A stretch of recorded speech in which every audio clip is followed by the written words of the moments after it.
નમસ્કાર, હું આનંદ શુક્લ. Real voice of ઇન્ડિયામાં આપનું સ્વાગત છે.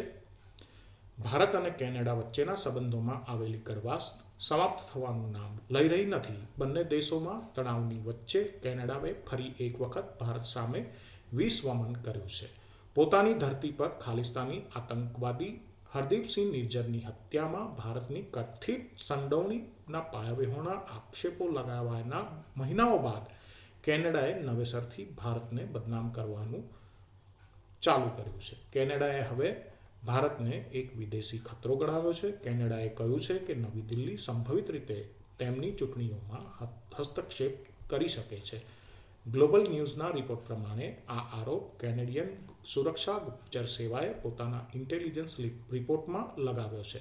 ભારત સરકારે અત્યાર સુધી કેનેડાના એ તાજા આરોપો પર કોઈ પ્રતિક્રિયા આપી નથી. ગત વર્ષે સપ્ટેમ્બરમાં કેનેડાના વડાપ્રધાન જસ્ટિન ટ્રુડોએ કેનેડાની સંસદમાં છડેચોક આરોપ લગાવ્યો હતો. ખાલિસ્તાની આતંકી હરદીપસિંહ નિજ્જરની હત્યામાં ભારતની કથિત સંડોવણી અને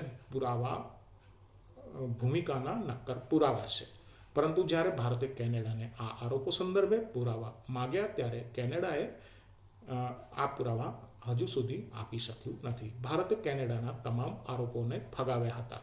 આ પ્રકરણ બાદથી બંને દેશો વચ્ચે સંબંધો ખરાબ થતા ગયા. કેનેડાની સુરક્ષા અને ગુપ્તચર સેવાઓનો દાવો જસ્ટિન ટ્રુડો દ્વારા શરૂ કરવામાં આવેલા આરોપો અને પ્રત્યારોપોની શૃંખલામાં સૌથી નવો દાવો છે. ગ્લોબલ ન્યૂઝ મુજબ ઓક્ટોબર 2022ના ગુપ્તચર અહેવાલ કે જેનું શીર્ષક વિદેશી હસ્તક્ષેપ અને ચૂંટણી એક રાષ્ટ્રીય સુરક્ષા આકલન છે, તેમાં ભારતને ખતરો ગણાવાયો છે અને ચેતવણી આપવામાં આવી છે કે વિદેશી હસ્તક્ષેપ કેનેડાની લોકશાહીને નબળી કરી શકે છે. રિપોર્ટમાં કહેવામાં આવ્યું છે વિદેશી હસ્તક્ષેપ પરંપરાગત કૂટનીતિથી અલગ છે કારણ કે તેમાં જાહેર ઘટનાક્રમો અને નીતિ નિર્માણને પ્રભાવિત કરવા માટે ગોપનીયતા અને વિશ્વાસઘાતનો ઉપયોગ કરવામાં આવે છે.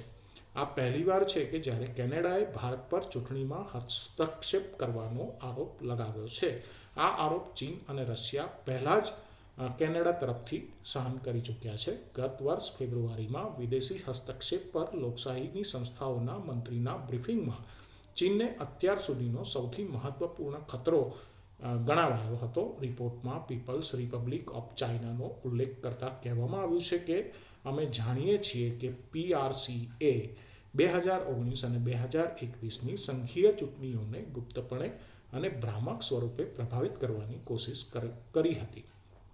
હવે કેનેડાની અંદર ઘણા ખાલિસ્તાનવાદી સમર્થકો અને આતંકવાદીઓ વસવાટ કરી રહ્યા છે. આ આતંકવાદીઓ છાસવારે ભારત વિરુદ્ધ અને ભારતના લોકો વિરુદ્ધ નિવેદનબાજી કરે છે. કેનેડાની અંદર 10 લાખ જેટલા ભારતીય મૂળના લોકો પણ વસવાટ કરે છે.